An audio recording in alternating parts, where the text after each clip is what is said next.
내 미래도 모르겠는 거야. 근데 애가 살 미래? 출근하는 워킹맘들 자체가 난 너무 대단한 것 같아. 진짜 대단해. 아기를 낳았을 때 기쁨은 내가 아직 모르잖아. 근데 보면은 너무 힘든 게 그건 느껴지잖아. 계속 출산율이 떨어진다는 거는 사회 구성원이 불행하다고 느끼고 있다는 반증인 것 같아. 이미 이 세상에 태어나서 살아있는 사람들 먼저 좀 챙겨줬으면 좋겠다.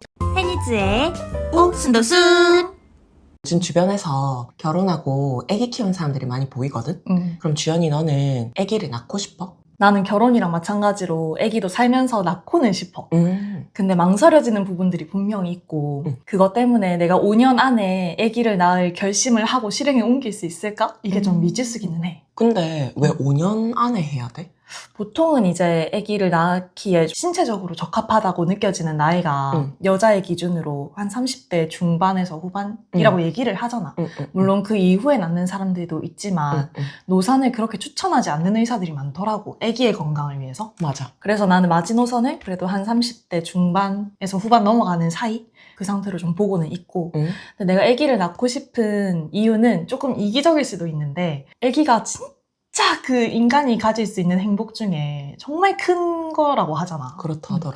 주변에 보면은 진짜 아기 안 낳고 싱글 라이프 즐기면서 살 것 같은 사람들도 아기 생기면 갑자기 카톡 프사에 막 아기 하루에 한 번씩 바꾸고 맞아. 진짜 아기 때문에 난 너무 행복해. 이게 내가 인생에서 제일 잘한 선택이고 내가 만든 것들 중에 제일 잘 맞는 걸작이야 이런 얘기를 하잖아. 그런 걸 보면 아기라는 게 도대체 얼마나 큰 행복을 주길래 나도 그런 걸 좀 경험해보고 싶다 이런 것도 있고 최근에 내가 느끼는 게 너무 나에 대해서 고민을 깊게 하다 보니까 삶이 그렇게 행복하지가 않더라고. 예를 들면 봉사활동을 간다거나 아니면 내가 좋아하는 사람들한테 되게 진정으로 위하는 마음으로 챙겨주거나 할 때 뭔가 전에 없던 행복감이 좀 느껴지는 경우들이 있었어. 맞아. 근데 아기를 낳는다는 건 진짜 내가 아닌 다른 생명체한테 그 무한한 사랑을 주는 거잖아. 그 경험을 통해서 나도 엄청 행복해질 것 같고 그리고 아기도 당연히 그렇게 행복할 수 있게끔 키워보고 싶고 근데 이제 망설여지는 이유는 아무래도 아기를 낳을 때 많이 포기하는 것들이 생기니까 시간도 당연히 포기해야 되고 경제적인 것도 내한테 쓸 돈은 아기한테 써야 되고 그리고 여자의 경우에 출산하고 나면 진짜 뼈가 벌어지고 몸매가 좀 이렇게 관리하기 어렵고 이런 좀 외형적인 변화도 있잖아. 그런 걸 생각했을 때 내가 그걸 다 감내할 만큼 아기를 낳을 준비가 되진 않은 것 같아. 그럼 너는 어때? 너는 아기 낳고 싶어? 아기는 너무너무 예쁘고 낳고는 싶은데 막상 낳아라 하면은 좀 망설여지는 부분이 있거든. 그게 가장 큰 부분은 너도 알다시피 내가 몸이 조금 잔병도 많고 허약한 편이잖아. 근데 이게 만약에 아기가 나의 몸을 닮아서 아기도 허약한 체질이면 어떡하지? 이런 걱정이 드는 거야. 그러면 아기도 아픈 상태로 힘들게 살아갈 수도 있을 것 같아서 그래서 그런 부분도 있고 또 두 번째는 아이가 자라날 미래 세상 형태가 조금 걱정이 돼. 예를 들어서 뭐 지금 AGI라고 하는 그런 인공지능이 도래하는 세상 그리고 환경오염 그리고 3차 세계대전 같은 그런 전쟁이 나면 어떡하지? 이런 걱정도 좀 있단 말이야. 완전 공감돼. 아 그래?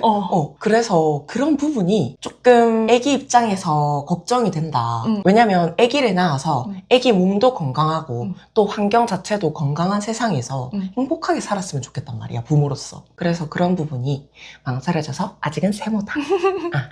근데 진짜 너가 아기의 입장에서 얘기를 했잖아. 아기가 과연 이 세상에 태어난 걸 행복해 할까? 근데 요즘 좀 그런 표현으로 낳음 당했다 이런 말을 좀 하잖아. 나는 사실 그 어감이 되게 좋은 표현은 아니라고 생각하는데 부모 억장 무너지는 그치? 말이라고 생각은 하는데 맞아. 그 낳음 당했다라는 표현을 쓰는 거에 대해서 어떻게 생각해? 나도 처음 들었을 때 표현이 많이 거칠어서 놀라긴 했거든. 근데 사실 틀린 말은 없잖아. 그치? 그러니까 그 수동태. 상황을 수동태. I was born. 맞아. 왜냐면 진짜 객관적으로 팩트만 말했을 때 아기가 이 세상에 태어나기 위한 선택권이 0.0001%도 없었잖아. 맞아. 그래서 낳음 당한 건 객관적으로 맞아. 그리고 나도 삶이 힘들 때 내가 낳아졌구나 라는 생각을 한번 한 적이 있어.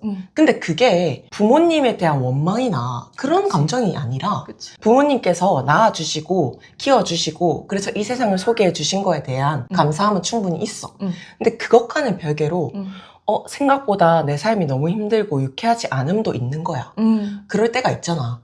그러니까 그럴 때는 나도 만약에 나한테 태어나는 거에 대한 선택권이 있었다면 안 태어났으면 어땠었을까. 그러니까 낳음 당하지 않았다면 내가 낳음을 택했다면 어땠었을까 이런 생각을 한 적이 있어.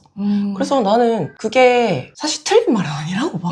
조금 세서 그렇지. 맞아. 어감이 세서 그렇지. 나도 너처럼 생각해 본 적이 있고 부모님한테 당연히 입 밖으로 내뱉어 본 적은 없지만 그치. 힘들 때 그런 생각을 하지. 근데 나는 가끔씩 이게 도움이 되는 것도 있는 것 같은 게 내가 요즘 이제 상담 선생님하고 얘기를 할 때 부모님에 대해서 내가 너무 과한 책임감을 가지고 있어서 힘들 때가 있어. 예를 들면 나이가 30쯤 됐으니까 이제 부모님한테 뭐도 해드려야 될 것 같고 뭐 보답해야 될 것 같고 그런 거에 대한 고민이 너무 커서 얘기를 했더니 근데 주연 씨는 태어나는 걸 선택하지 않았잖아요. 주연님을 낳은 거는 부모님이잖아요. 라고 얘기를 하는 거야. 그래서 자식은 부모님한테 그런 책임감과 부채감을 가질 필요가 없다라는 얘기도 하더라고. 그래서 이런 경우에서는 그 낳음 당했다라는 표현이 필요 없는 죄책감을 덜어주기 위한 용도로서는 괜찮은 것 같아. 진짜다. 이게 효도를 하지 말자라는 의미는 아니고. 진짜 별개야. 그럼 주연이 너는 아까 아기를 낳고 싶다고 했잖아. 그럼 아기를 낳고 또 기르는 거에 있어서 가장 큰 걱정은 뭐야? 그냥 기르는 거는 내가 아니라 아기 입장에서 생각을 해봤을 때 아까 너가 말한 거랑 똑같아. 이 세상이 너무 빨리 변하고 있잖아요, 요즘. 빠르지.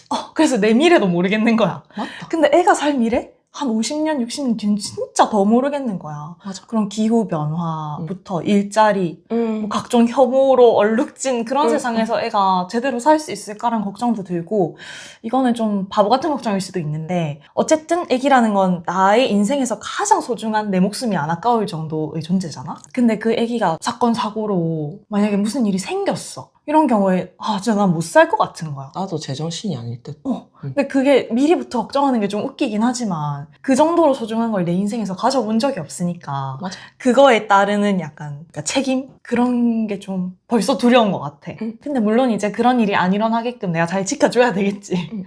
근데 너의 의지만으로 안 되는 일들이 있잖아. 세상에서. 그치. 그러니까 너가 걱정이 되는 거는 자연스러운 것 같아. 그만큼 너가 책임감이 있다는 뜻인 것 같아. 고마워. 그럼 너는 어떤 걱정이 제일 크게 들어? 나는 제일 걱정되는 건 체력적인 부분이야. 특히 아기가 한 0살부터 3살까지 수면 패턴을 확고하게 잡을 때까지는 새벽에 진짜 많이 깬다더라고. 그치. 그래서 부부가 돌아가면서 이렇게 불침번, 일명 불침번을 서더라도 정말 잠이 부족하대. 근데 나는 다른 여러 요인도 있지만 잠이 부족할 때 가장 내가 체력에 치명타를 입더라고. 그래서 이런 부분이 내 건강과 아이의 돌봄을 이렇게 양립할 수 있나?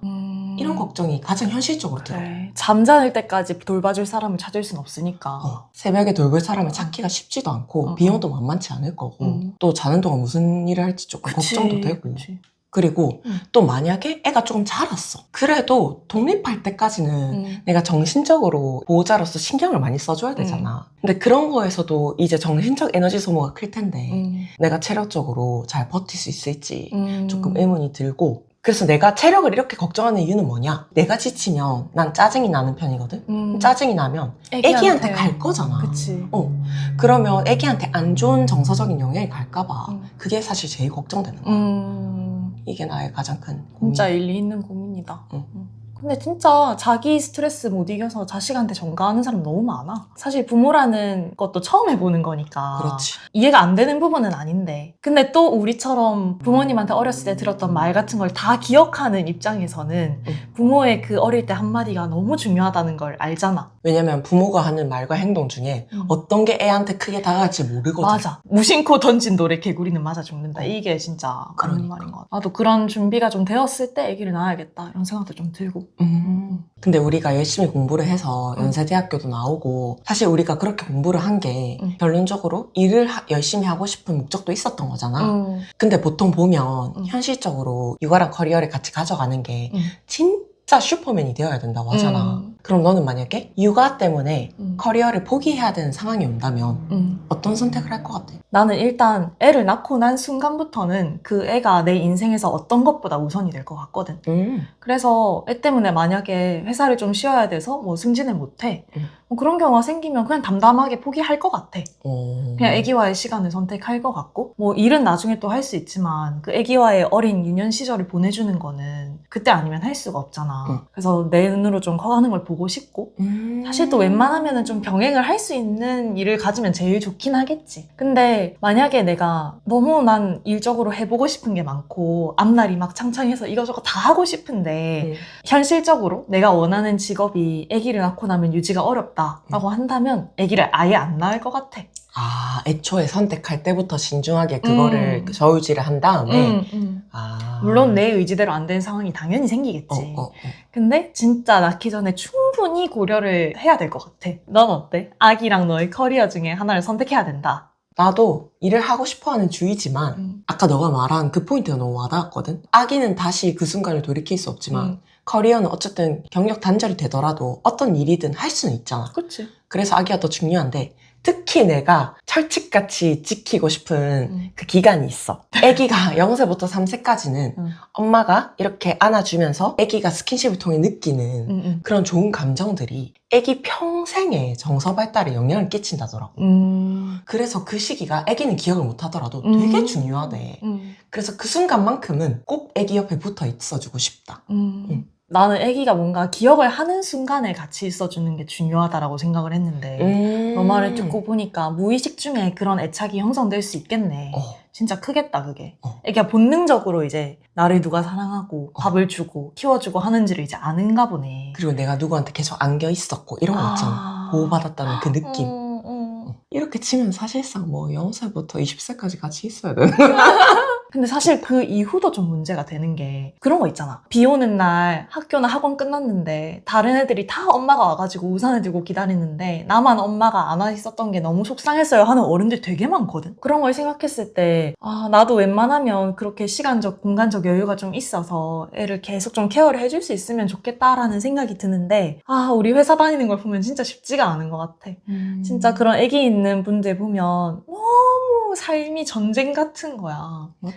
아침에 진짜 새벽같이 일어나서 애기 맡겨놓고 회사 와서 또 전쟁같이 일하다가 이제 집에 가면 또 육아 출근이란 말이 있잖아. 진짜 육아 출근이야. 그걸 보면은 이런 스트레스 상황에서 내가 애한테 최선을 다할 수 있을까 이런 생각도 들고 정말 대단한 사람 많은 것 같아. 커리어적으로 엄청 대단한 걸 이루면서 워킹맘 한 사람까지 아니더라도 그냥 출근하는 워킹맘들 자체가 난 너무 대단한 것 같아. 진짜 대단해. 진짜 철인이야 그냥. 아기를 낳았을 때 기쁨은 내가 아직 모르잖아. 안 낳아봤으니까. 그치. 근데 보면은 너무 힘든 게 그건 느껴지잖아. 그래서 점점 아기를 못 낳겠는 그런 마음도 생기더라고. 현실적인 이유야. 진짜.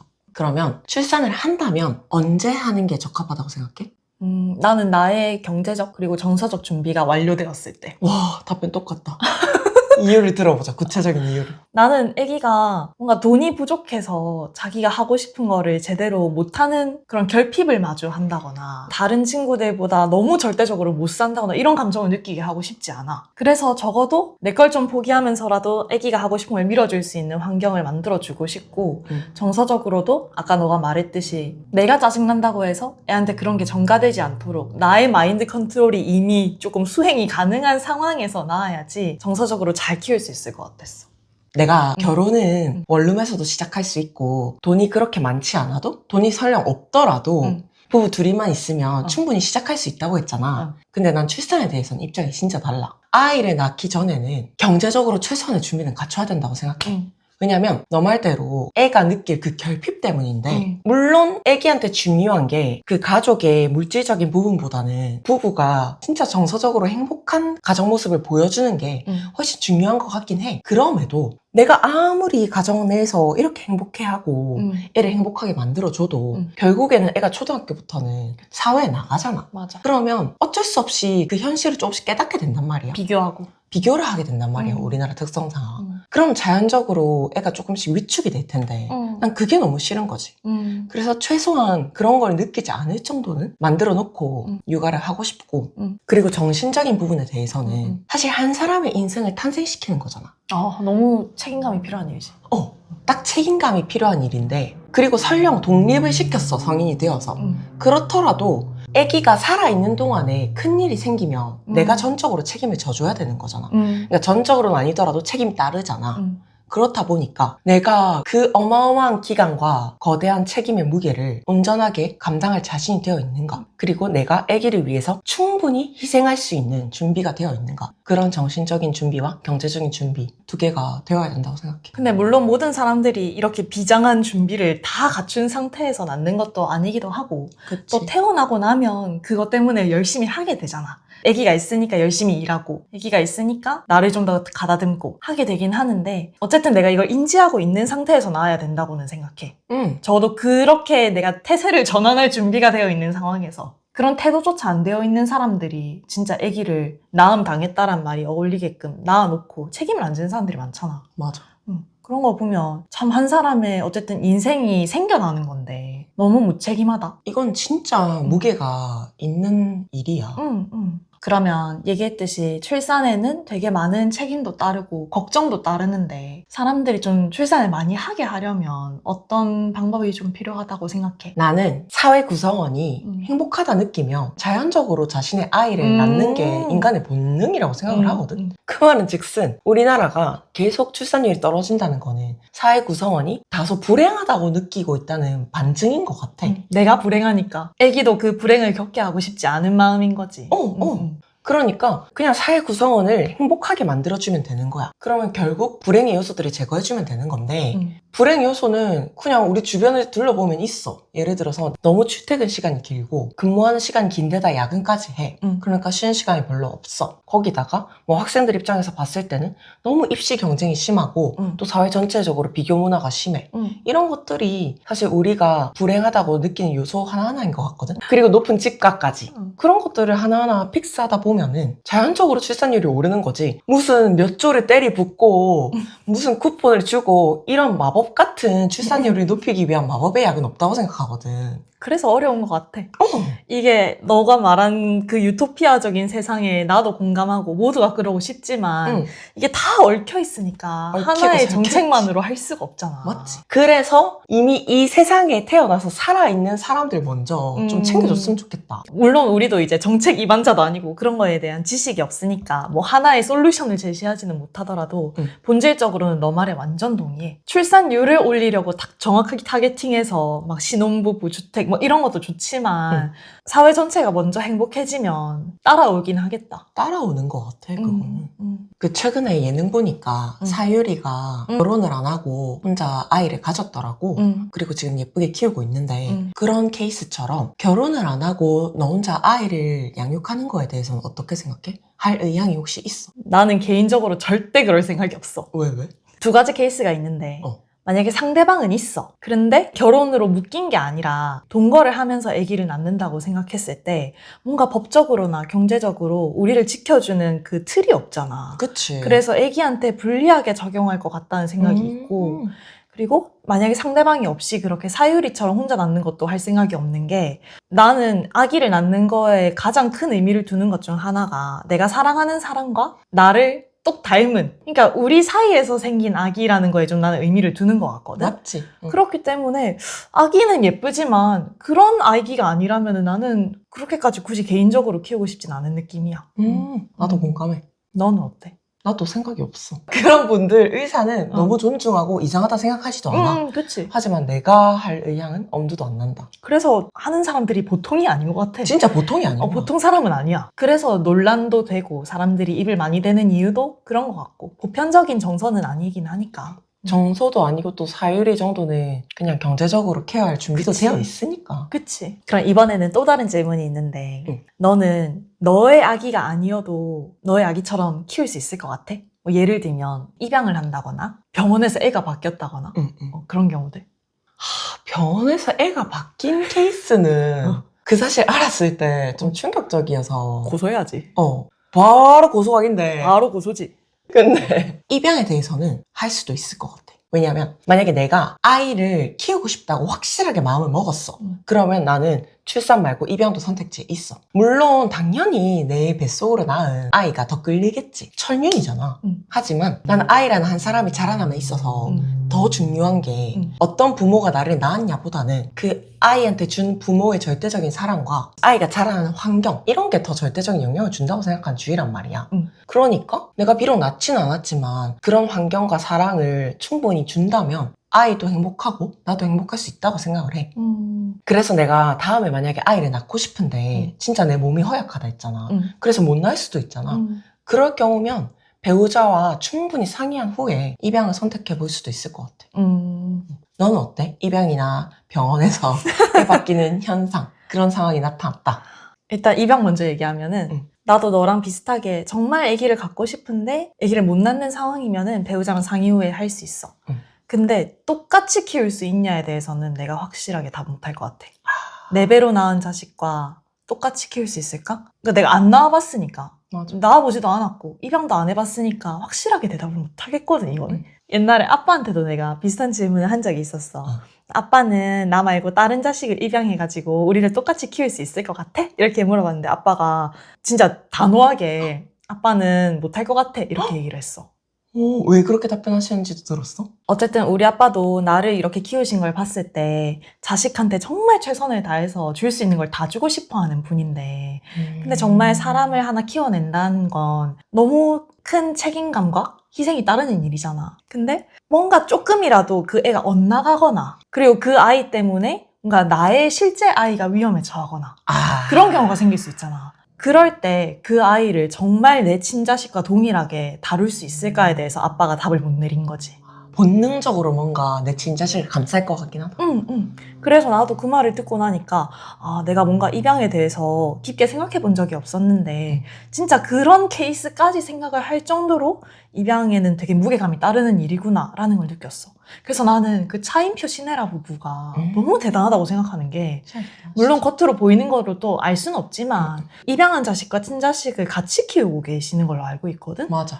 근데 방송에서 봤을 때 너무 똑같이 대하고 그게 애들한테서 느껴지더라고. 진짜 대단하시다. 정말 그럴 준비가 된 사람들이 입양을 하는 거라고 생각해. 네, 그럼 저희가 지난번에 얘기했었던 결혼에 이어서 이번에는 출산과 양육에 대해서 이야기를 잘 나누어 보았는데요. 정말 저희를 키워주신 부모님을 포함하여 이 세상 모든 아이들을 길러내신 부모님들 존경하고요. 그리고 우리나라도 좀 출산율이 많이 올라서 아이들이 행복하게 더 많이 자랄 수 있는 환경이 되었으면 좋겠습니다. 오늘 저희가 이야기한 거에서 공감되는 부분이 있으셨거나 다른 의견이 있으신 분들은 댓글에 친절하게 남겨주시면 감사하겠고요. 저희 이야기가 재밌으셨다면 좋아요와 구독 그리고 알림 설정까지 부탁드립니다. 그럼 다음 시간에 여행이라는 주제로 만나요. 안녕.